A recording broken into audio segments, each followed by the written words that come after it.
noteikti nerakstīt Facebookā. Vai neraudēt bizēm? Jā. Komplimentē?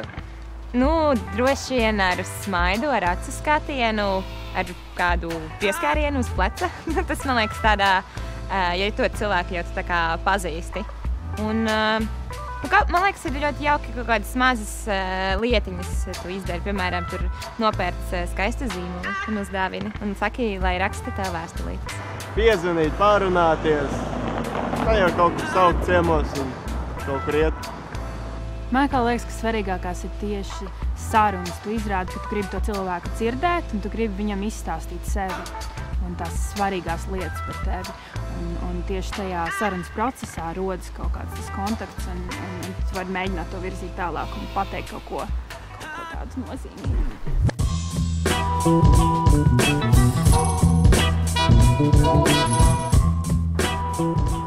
Piezvanot. Vai arī dzīvē to satiekot skolā, kaut kur uz ielas satiekot, varam vasarā kaut kur kādā pasākumā satiekot, uzaicināt. Bet nevis tā kā džeku puišu draugu bariņā, tā kā ejam ārā, bet intīmāk. Viens pret viens.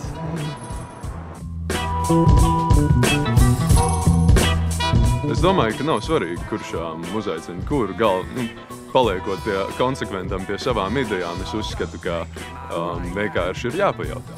Jo, kas ir sliktākais, kas notiks, tev pateiks nē. Un neko, tev būs vienkārši par vienu brīvu vakaru vairāk. Izcili.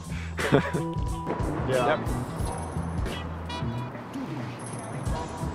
Meitenes ne tikai var aicināt, bet meitenēm, meitenes ejiet aiciniet, puišus ejiet aiciniet, jebko, ko jūs gribat aiciniet uz randiņiem. Jā, to vajag.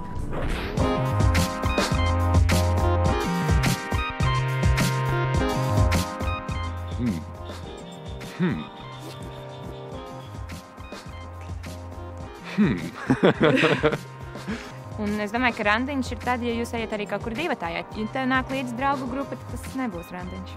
Definēt randiņu. Kā var zināt? Ja pēc tikšanās puisis vai meitene uzraksta īsziņu, ka bija ļoti patīkami pavadīts laiks, tad visticamāk tas ar kaut ko turpināsies un tas nebija tikai nejauša satikšanās. Randiņš ir tad, kad vismaz no vienas vēlams no abām pusēm ir kaut kāda vēlme pieskarties.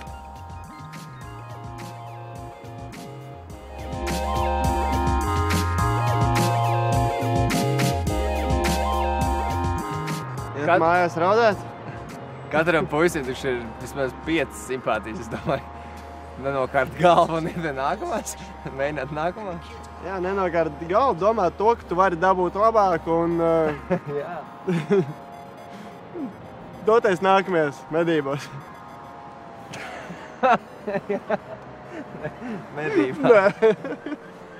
Oh, thanks a lot. I'm all out.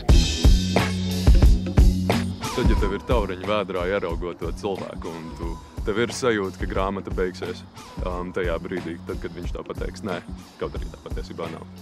Tie brīdī, kad tu neesi kopā ar to otru cilvēku, tu jūti to, ka pats žēl, ka nav viņas vai viņa klāt, jo bija smieklīgi vai bija jautri, vai pat būtu bijis vēl jautrāk vai vēl smieklīgi, ka būtu klāt bijis īpašais cilvēks. That's exactly what I want.